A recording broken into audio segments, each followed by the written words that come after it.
Hello, welcome to another Punters Guide. What a fantastic week we've had on the beautiful Sussex Downs at glorious Goodwood. One more day to go. Hopefully we can find you a few winners. Paul Jacobs is alongside me. It has been a brilliant week, there's no doubt about it. We've had some tip-top performances. And now we've got the competitive Stewards Cup, the feature on the final day, as is tradition. Yeah, I've missed not being there, to be fair. It's the highlight of my flat season. I thought Nashwa was the standout so far this week, but that could well be topped.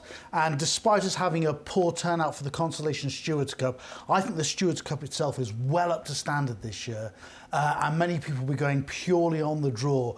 We could be driven down a false alleyway here, because I wouldn't lay off the lower drawn horses. I always like to have one on each side, but I think, you know what, the emphasis on the high draw stand side might be a little bit skewy, if you know. We'll get ahead one from stall one on Thursday, and we won't get a clue from the consolations you mentioned because of that small fill. Let's look at that then.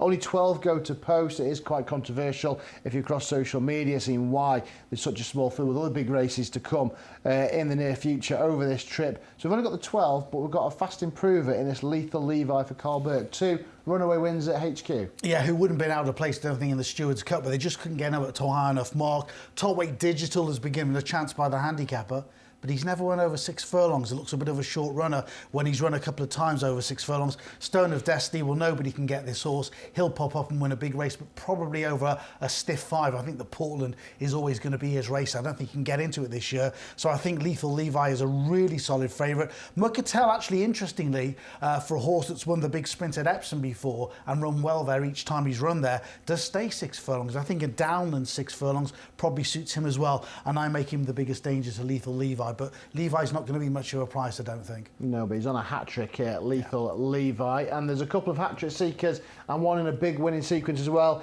as we turn from sprinters to stayers in the 2:10. A mile 3/4 a trip for this summer handicap. 14 set to take their post. The hat-trick seekers, Sophie Stevens and Bay Door. I've got this Bascule for Richard Hughes coming off the all-weather, seeking a 5-timer. Yeah, just be interesting to see if he's going to be as effective on the turf this time around. Of course, there's a better race he's running in here than he has run in the past. Sam Cook is very slowly coming down the handicap. He's a big danger with the fast ground in his favour. But the one I really liked was the horse that was absolutely hacking 3.5 furlongs out in the Northumberland Plate.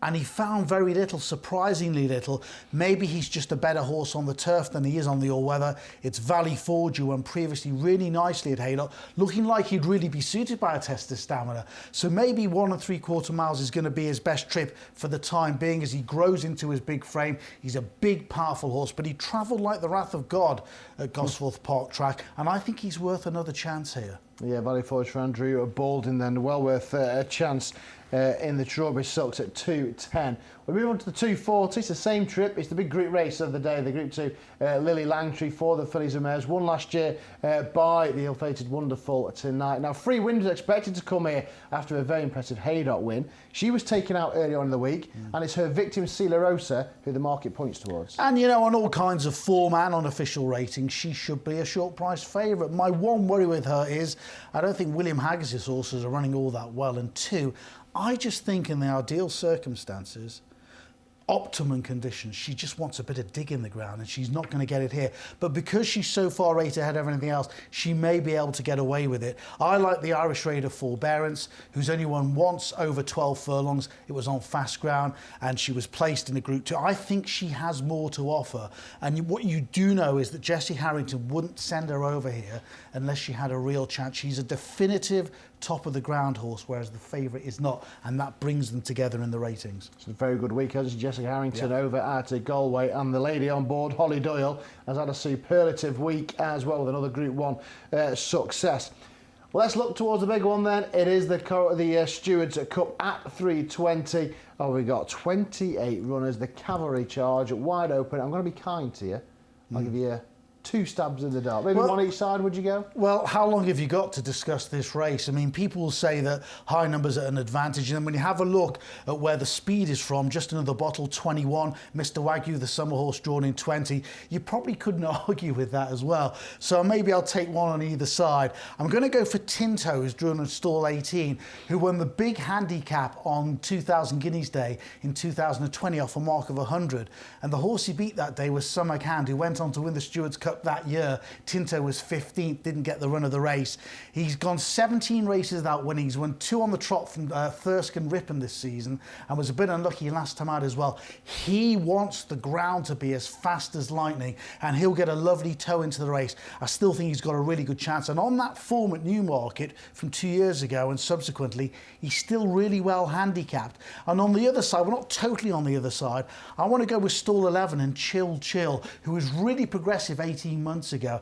And I know for a fact, because one of my best friends works for Andrew Balding, he's been aimed solely at this race. Now, whether he's still good enough, whether he still retains all his ability, we still don't know. He just had a blowout last time out in obviously a better grade race than this, and he carries top weight, but he's a big strapping sort. 9.12 is not a problem. So you've given me 2, but Chill and Tinto, both at big prices in the Stewards Cup. And don't forget, you get the extra places as well in this event. Yeah, looking forward to it. The Stewards Cup looks an absolute belter, as Paul said earlier, right up to scratch this year. It's not just all about Goodwood, though. There's a couple of races in front of the ITV cameras at HQ. We want to look at the listed race, the Chalice Stakes, as well, over a mile and a half. Now, Rosa Kildare was second and Technique was fourth behind Eternal Beauty in a similar contest 2 weeks ago. Are they two to concentrate on here, or are we looking elsewhere? Well, they have the form in the book, and they're probably 5, 6, 7 pounds ahead of anything else. So maybe, yes, I want Technique, though, to have a bit more given the ground. It's going to be rattling fast at Newmarket, and I think there's an unexposed filly from a trainer who does so well with his 3 and 4-year-old fillies who are late developers, and she is a late developer. She's a big stocky horse, is Star Fortress, who won last time out on the all-weather. You think, oh well, she's going to the I don't think it's the greatest renewal of this race, Matt, and I think she can take a really big step forward here. I trust in Rafe Beckett. He's not my favourite trainer to interview, but he's really good with his fillies, and he doesn't misplace them as well, and I think she could be the value against the top 2 in the official ratings. There we are then, 5 races previewed. Hopefully there's a few winners from those that we have given you. What would be the idea of a best bet on the card on Saturday? Well, it's a race we haven't previewed, the 4:30 at Goodwood, over a mile and 1 furlong, that intermediate trip, which of course equates to the Cambridgeshire at Newmarket later in the season. And there's a horse in here, number 11, Bolt Holder, just missed out getting into the Golden Mile. You fancy him, obviously. Of all the runners we could have picked from on Saturday, we've gone. Of all the runners there, we've gone for the same one. And he's well drawn. He's beautifully drawn in 3. Ryan Moore has been booked for Michael Bell, which is always an interesting booking. His strike rate for Michael Bell is brilliant. If he'd have got into the Golden Mile, I thought he would have had a really good each-way chance. This is a lower grade. And the other plus in his favour, I just think a bare mile is too sharp for him. The extra furlong here is big, and this race is always run at a fast run race. It's the final race on the glorious Goodwood scene, and jockeys that haven't got a winner are desperate to get a winner, and they normally go for the jug. You look at this race every single time, from pillar to post, it's fast run, and that will suit Bolt Hole absolutely down to the ground. I think he'd be well backed as well. Yeah, when he was at Royal Ascot, I fancied him for the Britannia. I watched him when he won at Newmarket, and he mentioned that he needed every yard of that mile.